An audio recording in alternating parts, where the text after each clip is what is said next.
Kemudian kita lihat lagi metode pemeriksaan kadar hormon. Jadi metode pemeriksaan kadar hormon ini bisa dengan berbagai macam metode ya. Bisa secara biologis, kimiawi, ataupun imunologis. Biasanya yang sekarang dilakukan ini adalah secara imunologis karena lebih cepat ya. Kalau misalnya secara biologis itu misalnya memakai dengan hewan percobaan, misalnya pakai kelinci, kemudian nanti dari antibodi kelinci itu nanti diujikan lagi, itu biasanya lebih repot. Nah, secara kimia juga melalui suatu reaksi kimia itu juga agak repot dan juga subjektif. Sekarang yang lebih objektif dan juga lebih praktis itu yang dipakai adalah immunoassay ya, dengan prinsip sistem imun terbagi menjadi RIA, ELISA, ELVA dan juga ECLIA. Ini tadi penjelasannya ya. Kalau bioassay itu pengamatan dari respons spesifik fisiologis dari hormon, bisa in vivo maupun in vitro ya. Jadi kalau misalnya in vivo tadi bisa pakai prinsip percobaan, sedangkan in vitro di lab ya. Tapi ini biasanya nggak rutin karena tadi tidak praktis ya. Kemudian untuk chemical assay dia menggunakan zat kimia tertentu ya. Kemudian ditentukan secara kuantitatif jumlah hormon yang ada. Nah, immunoassay sebenarnya prinsip immunoassay itu adalah mendeteksi ikatan antara antigen dan antibodi ya. Jadi ini dibedakan menjadi beberapa jenis, misalnya radioimmunoassay ya. Kemudian IRMA itu immunoradiometric assay, enzyme link immunosorbent assay, enzim immunoassay, enzim link immunofluorescence assay ataupun electrochemiluminescent immunoassay.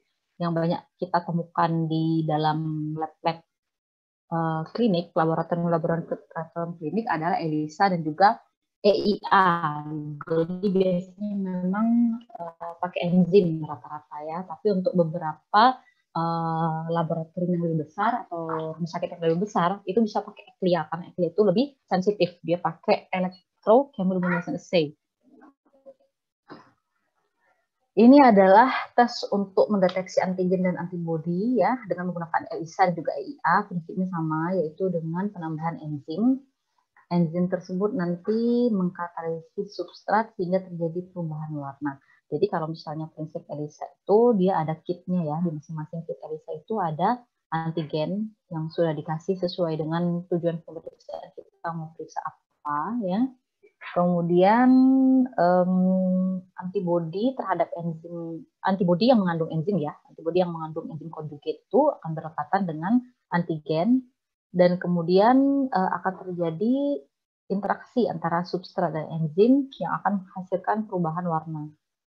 Nah, perubahan warna ini yang akan dideteksi. Nah, kalau ELVA ini sebenarnya sama saja, dia menggunakan enzim, hanya dia menggunakan substrat yang berfluoresensi sehingga warnanya itu lebih terang ya.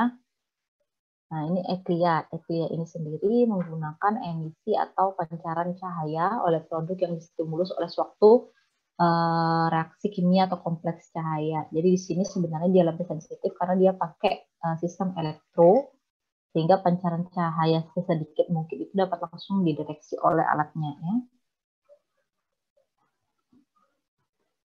Nah, itu tadi beberapa macam jenis pemeriksaan yang sering diperiksa untuk memeriksa fungsi hormon. Nah, itu kalian pelajari ya beberapa jenis pemeriksaan tadi. Kalian harus tahu perbedaan masing-masing fungsi ya. Perbedaan masing-masing pemeriksaan. Sehingga pas ujian kalian tahu kalau misalnya prinsipnya ini seharusnya pakai apa. Prinsipnya pakai enzim, apa aja pemeriksaannya. Prinsipnya pakai radio, apa nama periksaannya, seperti itu. Kemudian kita masuk kepada fungsi faal tiroid dan pemeriksaan hormon tiroid ya. Jadi kelenjar tiroid itu terletak di bagian bawah leher. Dia terdiri dari 2 lobus. Ya, ini ada 2 lobus dan disambungkan dengan ismus. Dan dia menutupi trakea ya. Menutupi cincin trakea kedua dan ketiga. Beratnya itu bervariasi masing-masing individu. 1,5 gram pada bayi baru lahir dan 15-30 gram pada orang dewasa. Ya. Kelenjar tiroid ini kalau dilihat lagi melalui mikroskop itu mengandung banyak sekali folikel yang berbentuk bulat yang kita sebut dengan lobulus ya. Setiap folikel ini berisi cairan pekat ya, rata-rata koloid, sebagian besar mengandung tiroglobulin, sisanya mengandung monoiodotironin dan diiodotironin atau yang kemudian akan menjadi tiroksin dan juga triiodotironin ya. Tiroksin ini kita sebut dengan T4 dan juga triiodotironin kita sebut dengan T3 ya. Nah, T3 T4 inilah yang kemudian akan dilepaskan sesuai dengan kebutuhan fisiologis tubuh ya. 99% hormon T3 dan T4 dalam sirkulasi ini terikat pada protein plasma ya. Jadi 75%-nya diikat oleh TBG. TBG ini tyrosine binding globulin ya, berarti hormon tiroid ini merupakan hormon yang dalam fungsinya itu memang dengan suatu karir protein tertentu ya, BPA ya.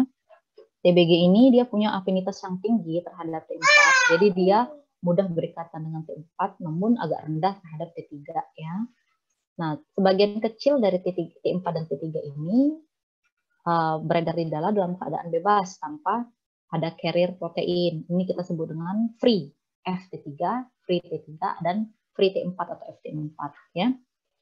Ikatan T4 dengan protein ini lebih kuat ya dibandingkan dengan T3, tapi sebenarnya efek hormonal dari T3 itu lebih kuat dan turnover-nya juga lebih cepat. Oleh karena itu T3 sangat penting. Jadi memang T4 itu ikatan dengan carrier proteinnya kuat, afinitasnya kuat, tapi untuk efek secara metabolisme T3 yang lebih kuat ya. Nah, T3 ini sendiri terbentuk dari DIT dan MIT tadi ya, diiodotironin dan monoiodotironin, dan juga dari konversi T4 menjadi T3. Jadi T4 ini kalau melalui proses deiodinasi bisa menjadi T3 ya. Makanya dia efek T3 lebih kuat. Ada beberapa zat atau obat yang berikatan secara kompetitif ya. Salah satunya salisilat, hidantoin, dan penclofenac ya. Ini dapat menurunkan kadar hormon total karena dia berikatan secara kompetitif dengan hormon-hormon tadi ya, dengan hormon yang bebas. Sehingga efeknya nanti akan menjadi umpan balik negatif. Efek metabolik hormon tiroid ini adalah yang pertama kalorigenik, termoregulasi, kemudian metabolisme protein, karbohidrat, dan lipid, mengatur metabolisme vitamin A, dan juga penting dalam pertumbuhan saraf otak dan sintesis hormon gonadotropin, hormon pertumbuhan, dan reseptor beta adrenergi. Jadi memang sangat penting dalam metabolisme dan juga pengaturan kalori dalam tubuh ya. Kelenjar tiroid ini sendiri punya dua mekanisme ya. Jadi ada regulasi faal tiroid, terdiri dari autoregulasi dan juga regulasi ekstratiroid. Autoregulasi itu adalah kemampuan kelenjar tiroid untuk meregulasi hormonnya dengan bahan baku iodium dari makanan. Itu yang disebut dengan autoregulasi. Kemudian regulasi ekstratiroid itu diatur oleh TSH ya. TSH ini mengaktifkan semua tahap sintesis hormon dalam kelenjar tiroid dan pelepasan T3 dan T4 dalam sirkulasi.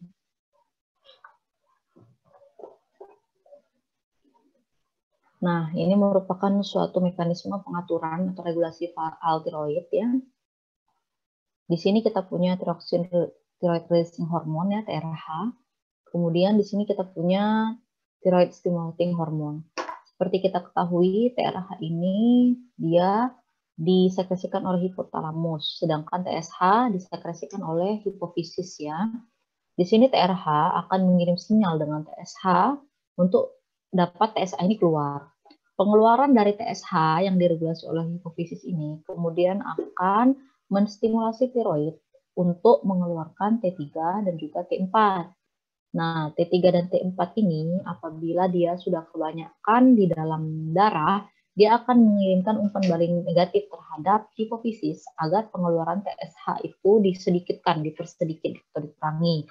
Sehingga hormon TSH, karena jumlahnya sudah cukup nih di dalam darah, hormon TSH yang dikeluarkan itu kemudian akan sedikit, sehingga tiroid juga menginterpretasikan bahwa ini diperintahkan untuk sedikit saja nih mengeluarkan T3 dan T4, sehingga kadar T3 dan T4 di dalam darah akan seimbang dengan adanya umpan balik negatif ini sendiri. Seperti itu.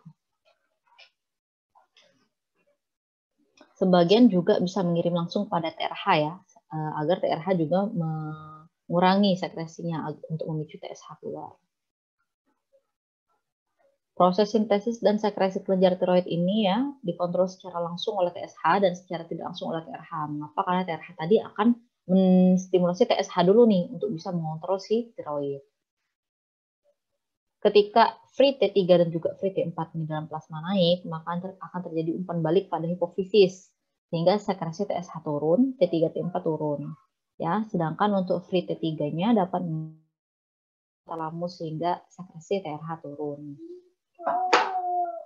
Sebaliknya, bila FT3 dan FT4 turun, rangsangan ke hipofisis itu berupa peningkatan dari TSH sehingga T3 dan T4 naik. Jadi tubuh itu sudah sangat bagus sekali mekanismenya. Ketika kadar hormon memang sedikit di dalam darah, maka akan terjadi perangsangan pada hipofisis untuk menaikkan kadar TSH sehingga tiroid akan mendapatkan sinyal untuk memproduksi T3 dan T4 dengan banyak ya sehingga terjadi peningkatan T3 dan T4. Nah, di sini kalau misalnya tiroid tidak cukup untuk menyediakan hormon sehingga tubuh dalam keadaan kekurangan hormon tiroid secara terus-menerus, maka TSH ini akan dipacu secara berlebihan. Jadi TSH ini akan dikeluarkan secara berlebihan karena tubuh masih menganggap bahwa tubuh kekurangan hormon tiroid. Jadi TSH terus dikeluarkan supaya tiroid ini mengeluarkan T3 dan T4. Nah, lama-lama akan terjadi pembesaran kelenjar tiroid ya karena rangsangan dari TSH tadi sehingga timbul nodul tiroid.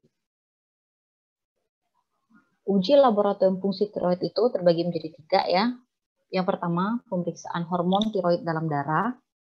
Yang kedua, penilaian uji aksis hipotalamus hipofisis tiroid. Dan yang ketiga, autoantibodi tiroid. Ya. Jenis pemeriksaan laboratoriumnya yang pertama terdiri dari yang pertama untuk mengetahui aktivitas atau fungsi tiroid ya, terdiri dari T3 dan T4 serum. Kemudian FT3 dan FT4. Indeks T4 bebas atau kita sebut juga dengan FTAI, free T4 index ya. Kemudian tes TSH dan tes TRH. Itu untuk mengetahui fungsi tiroid atau aktivitas fungsi tiroid. Nah, ini kalian harus tahu prinsip ini dulu ya. Nanti akan dijelaskan nih prinsipnya kapan hipertiroid itu dinilai dari pemeriksaannya apa saja yang dilihat. Kemudian kapan kita menentukan seorang itu hipertiroid dari pemeriksaan-pemeriksaan interpretasinya. Nanti kita akan pelajari. Kemudian untuk tes monitoring terapi itu biasanya yang dipakai hanya 3 ini saja ya, T3, T4, FT4 dan TSH. Nah, kemudian apabila kita mencurigai gangguan tiroidnya disebabkan oleh autoantibodi atau antibodi terhadap antitiroid, itu kita periksa 3 ini ya, antibodi tiroglobulin, antibodi mikrosomal dan tiroid stimulating antibody. Biasanya pemeriksaan-pemeriksaan untuk mengetahui fungsi tiroid dalam darah ini memakai tadi ya ELISA, EIA, ELVA atau ECLIA. Nah, ini merupakan rumus untuk pemeriksaan FT4 indeks ya. Jadi FT4 indeks ini sebenarnya pemeriksaan tidak langsung ya untuk menilai hormon T4 bebas melalui pemeriksaan T4 total dan protein pengikatnya atau TBG. Jadi ini rumusnya FT4 dibagi TBG kali 10. Nanti dapatlah nilai rujukannya ya, dia eutiroid, hipotiroid, hypertiroid. Tujuan pemeriksaan hormon tiroid yang pertama tentu mengukur kadar hormon dalam darah, kemudian menilai pengaruh hormon terhadap jaringan perifer ya, terhadap basal metabolic rate, kadar kolesterol, kemudian menguji hubungan poros hipotalamus hipofisis dan kelenjar tiroid. Itu biasanya kita periksa TSH dan juga TRH. Kemudian membuktikan adanya zat-zat tertentu dalam darah. Misalnya kita curiga terhadap autoimun ya, tentu akan ditemukan antibodi patologik dalam darah. Kemudian untuk langsung mengukur faal kelenjar tiroid ya, misalnya dengan USG, radionuklit dan juga scanning. Kemudian tes TSH generasi ketiga juga dapat mendeteksi TSH pada kadar yang sangat rendah ya. Dan juga bila tes FT4 bila TSH-nya abnormal digunakan untuk konfirmasi hipotiroidisme. Ya. Tes T4 sendiri menentukan hipertiroidisme, maintenance dose steroid pada hipotiroidisme, dan monitor terapi antitiroid pada hipertiroidisme. Tes ketiga untuk membantu diagnosis hipertiroidisme dengan kadar T4 normal. Kalau untuk tes TRH ini biasanya untuk mengukur respon hipofisis terhadap rangsangan TRH ya, dengan menentukan kadar TSH serum sebelum dan sesudah pemberian TRH eksogen ya. Tapi pemeriksaan TRH ini agak jarang dilakukan. Biasanya hanya dilakukan pada pasien suspek hipertiroidisme dengan FT4 dan juga FT3 normal, atau mengevaluasi kadar TSH yang rendah, ya, yang tidak terdeteksi, baik itu dengan hiper ataupun hipotiroidisme yang penyebabnya tidak diketahui. Ini algoritma pemeriksaannya ya, ketika kita curiga ada kelainan tiroid ya, kemudian dia dapat diukur TSH-nya dalam arti TSH sensitif, itu kita lihat dulu TSH-nya meningkat normal atau tidak terukur ya. Nah, kalau misalnya meningkat, kita curiga kepada hipotiroidisme. Periksa dulu FT4-nya ya.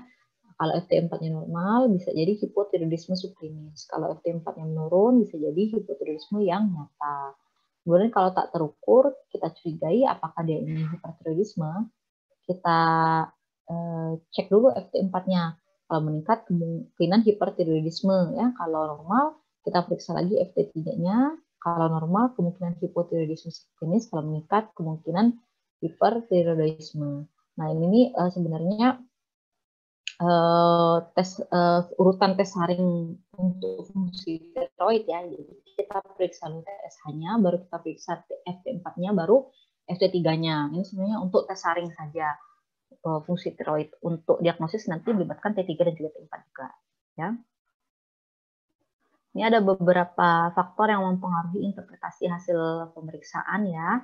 Misalnya kehamilan, pemakaian kontrasepsi yang mengandung estrogen ya.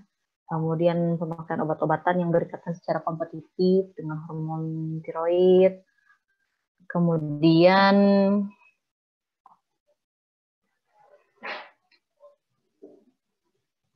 penyebab-penyebab ini akan menyebabkan kadar hormon, hasil pemeriksaan kadar hormon total itu seolah-olah meningkat dan kadar hormon bebas itu menurun. Ya. Pada keadaan hipertiroid akan terjadi peningkatan hormon T3 dan juga T4 ya. Kecuali pada kasus T3 tirotoksikosis itu hanya dijumpai peningkatan T3 tanpa T4. Pada keadaan hipotiroid akan terjadi penurunan ya pada semua hormon T3 maupun T4. Bisa jadi awalnya hanya dijumpai penurunan T4 yang ringan, sedangkan T3 masih dalam batas normal. Mengapa? Karena tadi ya, T3 ini kan bisa dikonversi dari T4. Jadi T4 diiodinisasi menjadi T3. Gitu. Nah, kemudian ada penelitian lain yang membuktikan bahwa hipotiroid subklinik ini akan didapatkan kadar T3 dan T4 yang masih dalam batas normal, tapi TSH sudah mulai menurun kadarnya. Pemeriksaan kadar TSH itu dapat membedakan keadaan hipotiroid primer dan juga sekunder. Pada hipotiroid primer, T3, T4 rendah, TSH naik. Sedangkan pada hipertiroid, T3, T4 tinggi, TSH rendah. Ya. Ini sebenarnya mirip dengan mekanisme regulasi dari hormon tiroid tadi ya. Ketika terjadi penurunan T3 dan T4, tentu hipofisis akan menaikkan jumlah TSH sebagai kompensasi karena deteksi hormon T3 T4 yang rendah dalam darah. Jadi sebenarnya ini merupakan kompensasi dari tubuhnya ya. Tubuhnya masih bisa berkompensasi dengan TSH yang naik. Nah, kemudian kalau pada hipertiroid karena T3 T4 terlalu tinggi, tentu tubuh juga akan mengurangi pengeluaran jumlah TSH sehingga TSH yang terdeteksi dalam darah seolah-olah rendah. Nih, pada penyakit tertentu juga dapat kita jumpai yang namanya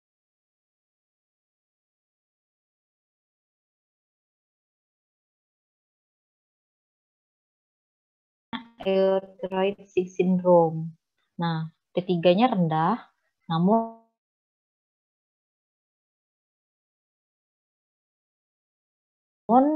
patogenesis ini disebabkan oleh peran sitokin ini dapat menghambat enzim satu kombinasi dari T4 menjadi T3, sehingga T3 seolah-olah rendah, sedangkan T4-nya normal atau sedikit meningkat, euthyroid syndrome ya. Nah, pada penyakit yang lebih berat, itu juga kita bisa sebut dengan sindroma T3 dan juga T4 yang rendah, itu patogenesisnya adalah karena dibebaskannya asam lemak bebas oleh jaringan yang mengalami anoksia, di mana asam oleat akan menghambat ikatan T4 pada TBG. Ya. Ini interpretasi hasil pemeriksaan ya.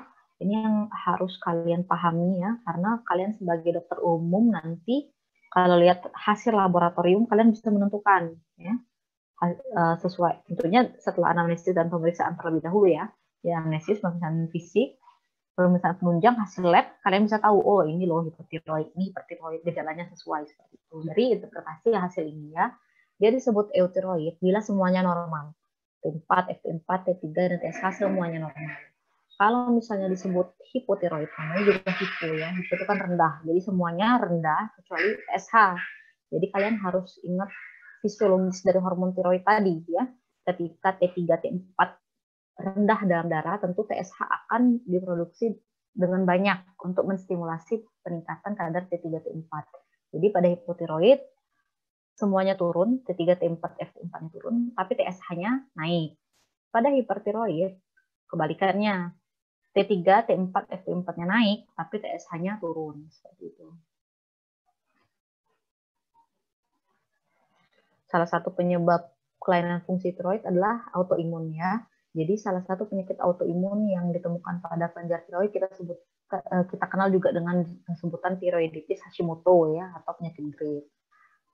Pada tiroiditis Hashimoto ini biasanya dijumpai keadaan hipotiroid, sedangkan kalau penyakit Graves biasanya hipertiroid ya. Untuk antibodinya ini sendiri itu ada beberapa jenis ya. Rata-rata antimikrosomal antibody bisa kita sebut juga dengan anti TPO antibody, ATA atau anti tiroglobulin antibody, dan TRAB, TSH reseptor antibody ya. Ini pemeriksaan autoantibody tiroid biasanya pada tiroiditis Hashimoto itu 80-100% itu antibody yang terdeteksi adalah AMA dan juga ATA. Sedangkan sedikit saja itu TRAB-nya positif, yang 0-5% kasus saja dengan TRAB positif. Kalau untuk penyakit Graves itu kebalikan ya, 90-100%-nya justru TRAB-nya positif ya. Sedangkan sebagian kecilnya AMA dan ATA juga positif. Tapi kalau TRAB positif ini kemungkinan besar sih Graves ya. Metode pemeriksaannya ada ELISA. Pemeriksaan tiroid peroksidase antibody atau kita sebut juga dengan anti TPO ini, dia mendeteksi keberadaan autoantibody tiroid dalam darah yang menyerang enzim tiroid peroksidase. Ini biasanya dilakukan pada keluhan orang yang mengalami pembesaran tiroid ya, atau kita sebut juga goiter, dan memiliki hasil pemeriksaan disfungsi tiroid ya, jadi FT3, T4 dan juga TSH-nya abnormal. Dan juga pemeriksaan tiroglobulinnya harus diperiksa untuk memantau penyakit pasien ini. Hipotiroid ini dibedakan menjadi dua ya, ada yang primer, ada yang sekunder. Hipotiroid ya, hipertiroid dan juga pengaruh penyakit bukan tiroid terhadap hasil tes. Hipotiroid primer ini disebabkan oleh kelenjar tiroid yang memang tidak mampu menghasilkan hormon. Biasanya itu merupakan suatu penyakit kongenital atau bawaan dan bisa didapat juga ya. Jadi kalau bawaan itu memang kelenjar tiroidnya tidak mampu mensintesis tiroid sehingga dia keadaannya hipotiroid ya. Kalau untuk didapat itu contohnya adalah tiroiditis kronik ya. Bisa juga dengan iodium radioaktif atau bedah.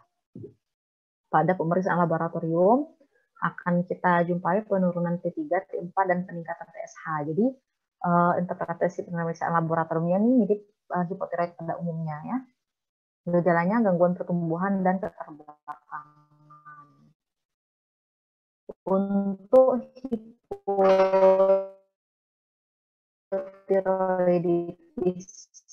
hipotiroidisme sekunder itu biasanya gangguannya itu pada hipofisis dan hipotalamus. Jadi sebenarnya kelenjar tiroidnya itu mampu untuk memproduksi hipofisis atau hipotalamusnya sedikit. Jadi dia bekerja sesuai dengan rangsangan tersebut. Ya. Ini kita temukan kadar T3, T4 yang rendah, tapi TSH-nya tidak tinggi, dalam artian TSH-nya dalam batas normal saja. Ya.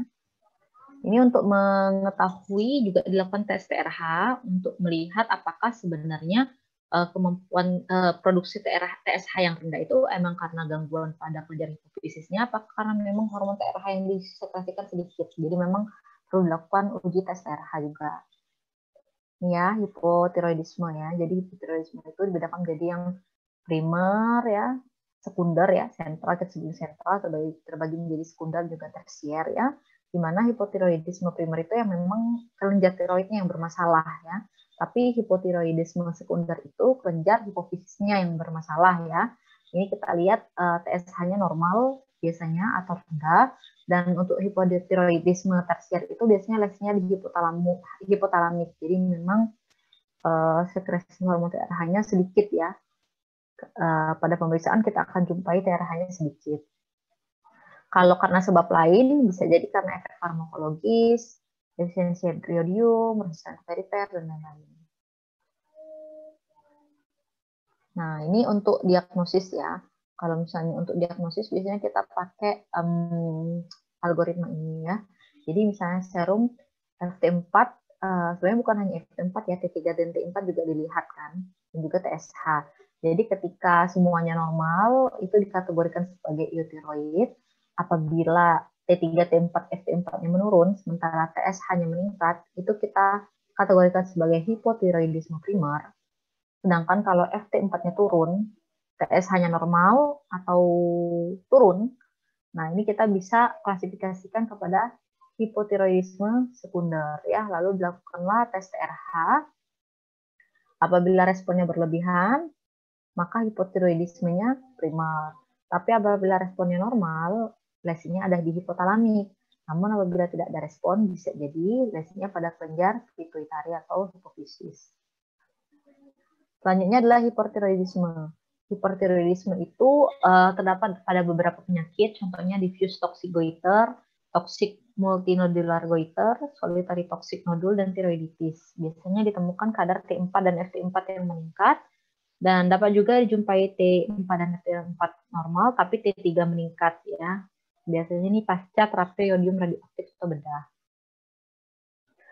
Selanjutnya adalah hormon paratiroid ya. Jadi hormon paratiroid ini fungsinya adalah mempertahankan konsentrasi ion kalsium dalam plasma dan mengontrol ekskresi kalsium dan fosfat. Jadi peningkatan hormon paratiroid ini dapat menyebabkan peningkatan kalsium serum dan penurunan fosfat serum. Juga dapat meningkatkan ekskresi dari fosfat, tetapi penurunan ekskresi dari kalsium. Juga dapat merangsang pelepasan kalsium dari tulang, peningkatan alkali fosfatasi serum, dan mengaktifkan FITD dalam ginjal. Hormon paratiroid ini bekerja pada beberapa organ, antara lain tulang, ginjal, dan usus. Pada tulang, dia berfungsi dalam mobilisasi kalsium dan fosfat. Pada ginjal, reabsorpsi kalsium dan fosfat. Dan pada usus, penyerapan kalsium dan fosfat. Kelainannya bisa dibedakan menjadi 3 ya, yaitu hiperparatiroidisme, yang dibedakan menjadi primer, sekunder, tersier, hipoparatiroidisme, dan pseudohipoparatiroidisme. Ya. Adapun hiperparatiroidisme yang primer itu biasanya disebabkan oleh adenoma atau hiperplasia atau karsinoma ya, atau bisa juga herediter. Ketika terjadi hiperparatiroidisme, maka osteopos akan dirangsang secara berlebihan sehingga terjadi osteolisis dan juga dekalsifikasi tulang. Bisa juga membentuk batu di ginjal. Untuk interpretasi labnya, biasanya akan kita temukan kadar kalsium darah yang tinggi, kadar kalsium urin yang rendah, kadar fosfat darah yang rendah, dan kadar fosfat urin yang tinggi. Adapun hiperparatiroidisme sekunder, penyebab paling seringnya adalah gagal ginjal ya, di mana kadar kalsiumnya akan menurun dan akan terjadi peningkatan sekresi PTH. Efeknya sama, dekalsifikasi tulang. Sedangkan untuk tersier ini, fungsi paratiroidnya jadi otonom, artinya akan terjadi hiperkalsemia. Ada juga yang namanya sekresi PTH ektopik, yaitu pengeluaran zat mirip PTH. Ya. Untuk hipoparatiroidisme ini sendiri, penyebabnya adalah operasi tiroid. Jadi bisa jadi seseorang itu operasi tiroid dan kelenjar paratiroidnya ikut terangkat, sehingga tubuhnya tidak mampu lagi menghasilkan hormon paratiroid, ya, sehingga akan terjadi kondisi hipoparatiroidisme. Bisa juga kongenital. Gejalanya kalau hipoparatiroidisme itu lebih banyak kepada muskular dan juga persarafan ya. Misalnya tetanis, spasme klonik, tonik, kejang, retardasi mental, malabsorpsi, kardiovaskular, dan lain-lain. Untuk labnya, PTH akan dijumpai PTH plasma yang rendah, kalsium darah yang rendah, fosfat darah yang tinggi, aktivitas alkali fosfatase yang normal atau rendah. Selanjutnya adalah pseudohipoparathyroidisme. Ini merupakan hambatan respon organ target terhadap PTH, biasanya herediter dan serta abnormalitas fisik dan mental. Pada lab, kita akan temukan PTH-nya normal ataupun tinggi. Ya. Selanjutnya kita akan lanjut pada pemeriksaan hormon pada diabetes mellitus. Jadi tadi mengenai hormon tiroid ya. Sekarang kita akan pada hormon-hormon yang berhubungan dengan diabetes mellitus. Ini merupakan salah satu yang penting juga karena nanti pada lapangan kalian akan sering sekali menemukan pasien-pasien yang diabetes ya. Jadi harus tahu pemeriksaan pada diabetes mellitus itu seperti apa. Jadi DM ini sendiri merupakan suatu penyakit metabolik kronik yang ditandai dengan adanya peningkatan glukosa dalam darah ya, hiperglikemi pada kadar-kadar tertentu. Pemeriksaan hormon insulin biasanya jarang dilakukan ya. Biasanya hanya untuk diagnosa insulinoma, resistensi insulin dan juga monitor kadar insulin pankreas. Jadi pada diabetes mellitus itu biasanya memang kadar gula darahnya yang diperiksa ya. Kalau untuk insulinnya sendiri jarang diperiksa. Ya. Jadi ini merupakan cara kerja hormon insulin yang dihasilkan dari Langerhans ya, beta sel Langerhans, di mana dia akan mengubah glukosa darah menjadi glikogen di otot ataupun liver. Ya. Ini juga masih mekanisme terhadap insulin ya. Langsung saja kita ke parameter pemeriksaan laboratoriumnya. Jadi pemeriksaan lab rutin penderita DM itu ada banyak sekali ya. Yang pertama tentu glukosa darah dan urin. Yang kedua adalah badan keteng urin. Yang ketiga adalah TTGO atau bahasa Inggrisnya juga OGTT ya, oral glucose tolerance test. Selanjutnya adalah HbA1c, kemudian ekskresi albumin urin atau proteinuri, kemudian kreatinin atau ureum serum, dan papilipid plasma. Sedangkan pemeriksaan khusus itu dilakukan bila ada kecurigaan terhadap autoantibody ya. Sehingga diperiksa autoantibody islet, kadar insulin serum, C-peptide serum, dan intravenous glucose load. Untuk metode pemeriksaan laboratoriumnya bisa dengan metode reduksi atau enzimatik ya. Jadi diperiksa GDS, glukosa darah sewaktu, itu dapat diperiksa setiap saat. Glukosa darah puasa itu diperiksa dengan ketentuan harus puasa minimal 8 jam. Ya. Jadi puasa minimal 8 jam ini dia memang tidak makan, tidak minum yang manis ya. Kalaupun minum hanya minum air putih saja sedikit, namun tidak minum yang manis-manis. Kemudian obat-obat tertentu juga yang mempengaruhi hasil juga di stop ya.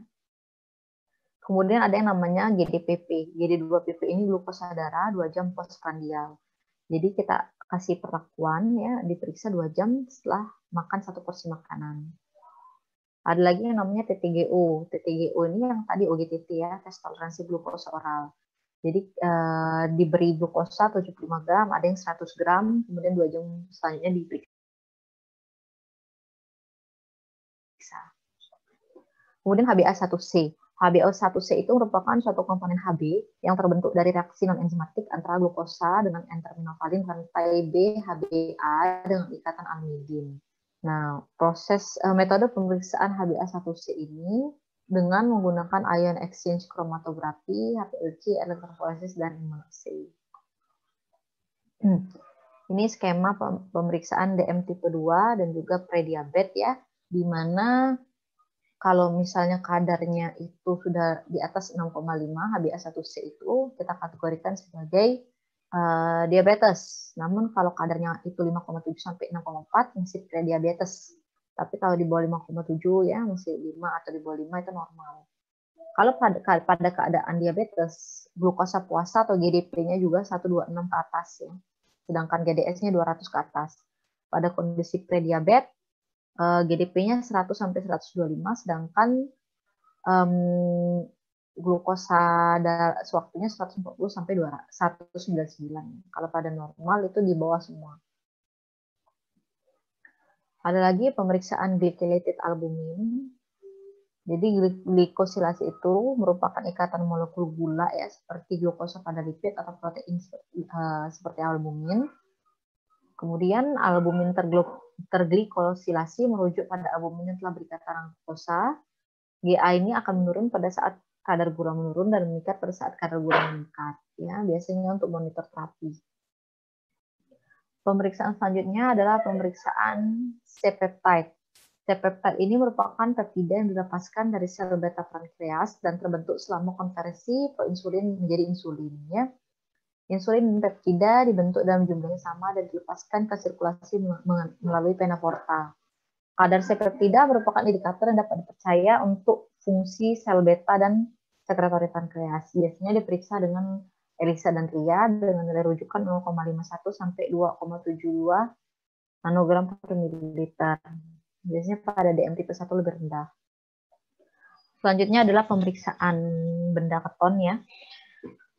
Pemeriksaan benda keton dalam darah dan urin itu biasanya dilakukan untuk mencegah KAD atau ketoasidosis diabetik, terdiri dari aseton, asam asetoasetat, dan asam 3-beta hidroksibutirat. Diperiksa dengan cara Rotera dan Gerhardt dan cari klub. Rotera itu ada serbuk metoplusit ya untuk mendeteksi aseton dan asam asetoasetat. Cara Gerhardt itu dengan menggunakan larutan ferriklorida untuk deteksi asetoasetat saja dan bisa juga dengan ferriklub. Ini HOMA ya, HOMA ini homeostatic model assessment. Ini biasanya digunakan untuk mengetahui resistensi insulin dan fungsi sel beta ya. Jadi dia itu ada rumusnya itu dengan mengalihkan hasil pemeriksaan glukosa dengan insulin kalau pada HOMA IR dan pada HOMA beta glukosa insulinnya beda rumus saja, tapi tetap yang diperlukan pemeriksaan adalah glukosa dan insulin. Ini uji laboratorium pada DM. Jadi uji laboratorium pada DM ini banyak sekali jenisnya ya. Ada yang namanya tes saring, ada tes diagnostik, ada tes monitoring, dan tes untuk mendeteksi komplikasi. Yang pertama tes saring ya. Tes saring itu terdiri dari GDP, GDS, dan juga tes urin ya. Tes urin bisa dengan cari celup ataupun konvensional ya. Tujuannya untuk mendeteksi kasus DM sedini mungkin sehingga dapat dicegah terjadinya komplikasi kronik. Indikasinya apa saja? Jadi tes saring ini, pemeriksaan GDP, GDS, dan juga urin ini dilakukan apabila yang pertama usia sudah lebih dari sama dengan 45 tahun. Jadi apabila usia lebih dari sama 45 tahun dan memang juga memiliki riwayat keluarga yang diabetes, maka lebih baik diperiksa tes saring dan diulang setiap 3 tahun. Nah, kemudian dilakukan lebih sering pada individu yang memang overweight, kemudian tadi ya punya riwayat DM pada keluarga, kemudian populasi etnis risiko tinggi, pernah riwayat melahirkan bayi dengan berat lebih dari 4 kilo, ada hipertensi juga, dan juga kadar dislipidemia, kadar kolesterol HDL-nya rendah, trigliseridnya tinggi. Kalau untuk tes diagnostik, kita menggunakan GDP, GDS, dan juga TTGO ya. Nah, di sini untuk memastikan diagnosis DM pada individu dengan keluhan klinis khas DM atau yang terjadi pada tes saring.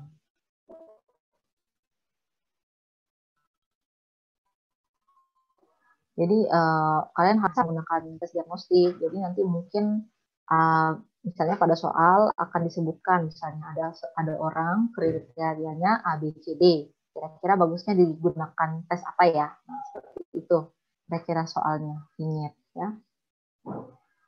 Nah, di sini tes diagnostik ya, tes diagnostik ini indikasinya memang bila ada gejala-gejala seperti poliuri, polidipsi, polipagi. Sebentar ya.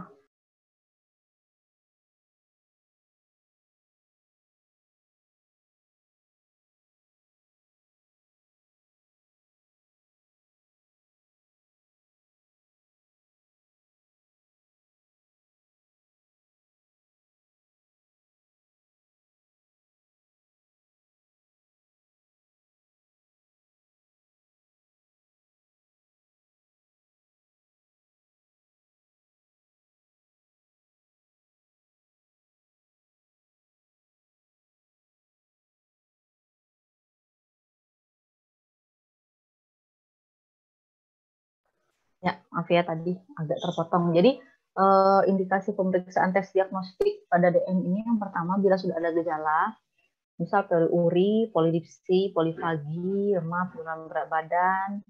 Kemudian pada tes saring itu didapatkan GDS-nya pada plasma vena antara 110 sampai 109 ya, 199.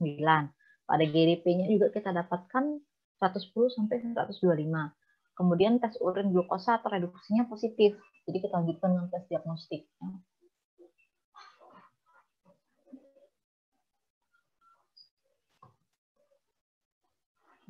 Lagi.